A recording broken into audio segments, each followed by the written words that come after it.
जय हिंद दोस्तों, मैं हूं अनूप और आप सब लोग देख रहे हैं ग्लोबल कॉन्फ्लिक्ट। दोस्तों, लगभग आज से 1 से 1.5 महीना पहले आप लोगों को मैं एक वीडियो के माध्यम से बताया था कि किस तरीके से पूरा का पूरा दुनिया चाइना के खिलाफ नाराज है। हांगकांग के किस्से के बाद ये नाराजगी यूनाइटेड किंगडम तक पहुंच चुका था और यूनाइटेड किंगडम की तरफ से तब डिसाइड किया गया था कि रॉयल नेवी के एक एयरक्राफ्ट कैरियर को साउथ चाइना सी के नजदीक डिप्लॉय किया जाएगा। और दोस्तों, अब सुनने को आ रहा है कि चाइना के खिलाफ खाली ये एयरक्राफ्ट कैरियर डिप्लॉय नहीं होगा, बल्कि इसके साथ F-35 के स्क्वाड्रन को भी डिप्लॉय किया जा रहा है। दोस्तों, इसके अलावा आप लोगों को ये भी बताऊंगा कि चाइना के खिलाफ हिमालयन बॉर्डर में लड़ने के लिए इंडियन आर्मी की तरफ से नया क्या तैयारी किया गया है और किस तरीके से इंडियन आर्मी द्वारा बोफोरो का भी तैनाती चाइना के खिलाफ भरपूर तरीके से हाल ही में किया गया। हाल ही के दिनों में कुछ मीडिया रिपोर्टों में बताया जा रहा है कि ब्रिटिश रॉयल नेवी के फ्लैगशिप एयरक्राफ्ट कैरियर जो अमेरिकी मैरीन कोर के साथ एक एक्सरसाइज के लिए रवाना किया गया है, उसमें F-35 फाइटर एयरक्राफ्ट के स्क्वाड्रन भी है जो इस एक्सरसाइज में हिस्सा लेगा। दोस्तों, इस महीने के शुरुआती समय में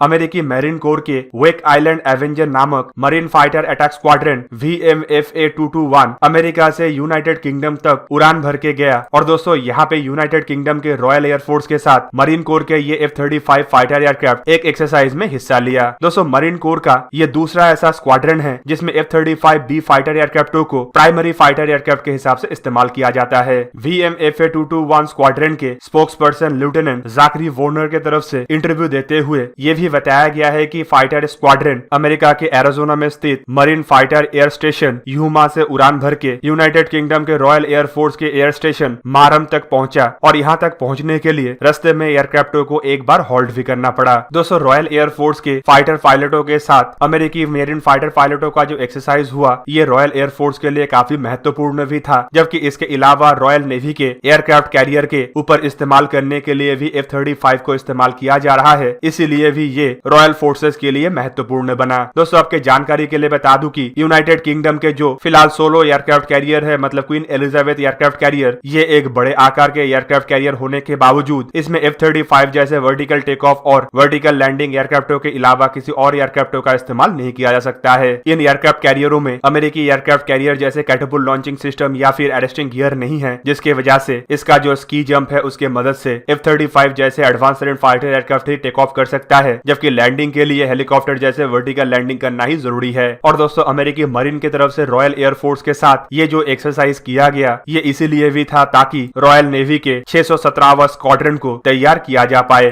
दोस्तों, ये रॉयल नेवी के कैरियर स्ट्राइक ग्रुप 21 का ही एक हिस्सा है जो HMS क्वीन एलिजाबेथ के साथ ऑपरेट होगा। रॉयल एयरफोर्स के साथ अमेरिकी मरीन का ये एक्सरसाइज के बाद अब अमेरिकी मरीन के इन फाइटर एयरक्राफ्टों को रॉयल नेवी के क्वीन एलिजाबेथ एयरक्राफ्ट कैरियरों के साथ एक्सरसाइज के लिए रवाना किया गया है। और दोस्तों, ये एक्सरसाइज माना जा रहा है कि एक बहुत बड़ा एक्सरसाइज होगा और खास करके चाइना को चुनौती देने के लिए या चाइना को एक साफ संदेश देने के लिए ही आयोजन किया गया है। रॉयल नेवी के F-35 फाइटर एयरक्राफ्टों के अलावा अमेरिका के F-35 फाइटर एयरक्राफ्ट भी इस बार क्वीन एलिजाबेथ एयरक्राफ्ट कैरियर के ऊपर से ऑपरेट करेगा और एक्सरसाइज का हिस्सा होगा। दोस्तों, इंडियन आर्मी द्वारा किस तरीके से चाइना के खिलाफ लद्दाख में बोफोर का तैनाती किया गया है और बोफोर को किस तरीके से इस्तेमाल किया जाएगा, उसके बारे में जानने से पहले चलिए थोड़ा बहुत क्वीन एलिजाबेथ क्लास के एयरक्राफ्ट कैरियर के बारे में जानते हैं। दोस्तों, HMS क्वीन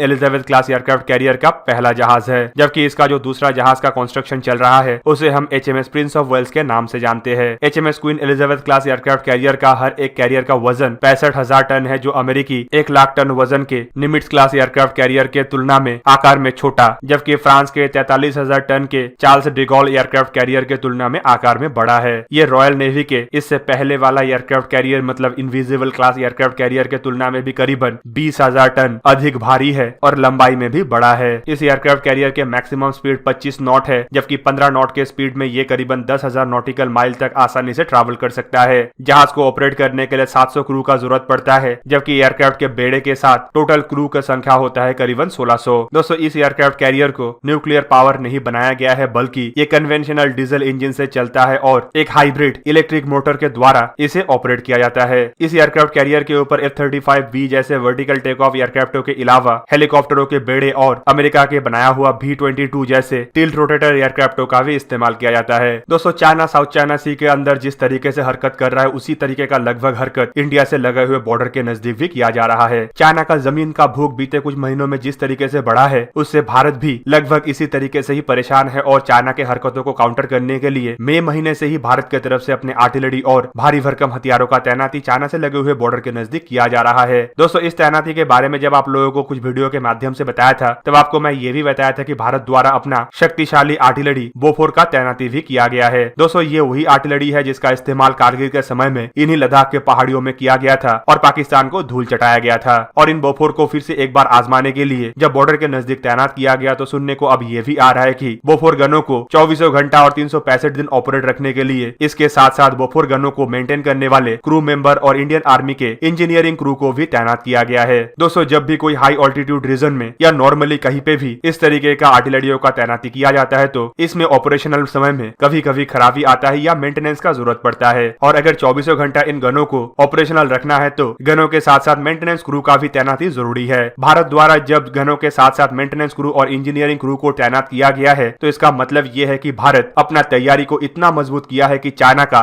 हर एक चैलेंज को काउंटर कर पाए। खबरों के मुताबिक गनों में अगर कोई भी खराबी आता है, चाहे वो छोटे आकार का खराबी हो या बड़े आकार का खराबी, इन क्रू मेंबरों के साथ गनों को 1 से 2 दिनों के अंदर फिर से तैयार किया जा सकेगा। दोस्तों आपके जानकारी के लिए ये भी बता दो कि हाई ऑल्टीट्यूड में और ठंड भरे इस तरीके का जगह में कभी भी कोई भी गन सही तरीके से परफॉर्म नहीं करता है, लेकिन बोफोर गनों का जो एक्सपीरियंस है, मतलब पहले लद्दाख में कारगिल सेक्टर में जिस तरीके से बोफोर गनों को इस्तेमाल किया जा चुका है और उसका फलस्वरूप हम लोगों को जिस तरीके से कारगिल के लड़ाई में जीत हासिल हुआ था, उससे बोफोर गनों को लेकर कोई सवाल तो नहीं है, पर भी अगर कोई सवाल होता है तो उसे सॉल्व करने का तैयारी भी इंडियन आर्मी ने भरपूर करके रखा है। इंडियन आर्मी के लेफ्टिनेंट कर्नल प्रीति कनवेल के तरफ से AANI को इंटरव्यू देते हुए ये भी बताया गया है कि ये जो इंजीनियरिंग क्रू है या मेंटेनेंस क्रू है, उनके तरफ से इन गनों को 24 घंटा देखरेख किया जा रहा है ताकि ये गन हर समय अपना जवाबी कार्रवाई कर पाए। 1980 के दशक में खरीदे गया ये बोफोर गन 40 से 45 साल पुराना होने के बावजूद इतना पावरफुल है कि खड़ी चट्टानों के ऊंचाई के ऊपर से जाके भी पहाड़ी के पीछे स्थित दुश्मनों के बंकर्स और दुश्मनों के ठिकानों को ध्वस्त कर सकता है। दोस्तों इन गनों का क्षमता के बारे में दुनिया के किसी भी देश के पास कोई भी डाउट नहीं है। इवन चाइना भी इन गनों के क्षमता को लेके काफी ज्यादा डरा हुआ है। चाइना की तरफ से जहाँ पे बॉर्डर के उस पार अपने हल्के वजनी टैंक और हल्के वजनी आर्टिलरियों का तैनाती किया गया है, वहीं पे भारत द्वारा इस तरीके का भारी भरकम तैनाती ये भी दर्शाता है कि भारत के पास लॉजिस्टिक एक्सपीरियंस चाइना के तुलना में काफी ज्यादा है। इवन दोस्तों आपको तो ये भी पता होगा कि चाइना का हथियार किस तरीके का दोयम दर्जा का होता है, जिसका एग्जाम्पल हाल ही में चाइना के अंदर ही करप्शन के चार्जेस और कुछ हथियारों का फेलियर ऑलरेडी जिक्र कर चुका है। दोस्तों इन हथियारों का वजन करीबन 11,500 किलोग्राम है, जबकि इसे ऑपरेट करने के लिए 9 से 14 क्रू मेंबर का जरूरत पड़ता है। 155 मिलीमीटर के तोप के साथ ये गन करीबन 25 से 27 किलोमीटर के दूरी तक आसानी से अपने टारगेटों को ध्वस्त कर सकता है। जबकि इसके अलावा इसका फायर पावर को देखे तो ये गन 4 राउंड को 9 सेकंड में फायर कर सकता है या फिर 6 राउंड को 25 सेकंड के अंदर फायर कर सकता है। इवन अगर कंटिन्यूअस फायरिंग का जरूरत पड़े तो 3 राउंड पर मिनट के दर पे ये गन लगातार 20 मिनट तक कंटिन्यूअसली फायर कर सकता है। बोफोर गन के एक्सपीरियंस को देखते हुए और इसका फायर पावर को देखते हुए इंडियन आर्मी द्वारा इसके ही तर्ज पे एक नया हथियार को भी डेवलप किया गया है, जिसे हम धनुष गन के नाम से जानते हैं, और ये भी जल्द ही चाइना के खिलाफ तैनात हो जाएगा। तो दोस्तों ये था आज का वीडियो। अगर आपको वीडियो अच्छा लगा तो उसे लाइक कीजिए और मेरे चैनल को सब्सक्राइब कीजिए और साथ में बना हुआ बेल आइकन को भी प्रेस कर दीजिए ताकि आप मेरा वीडियो देख पाए सबसे पहले। जय हिंद।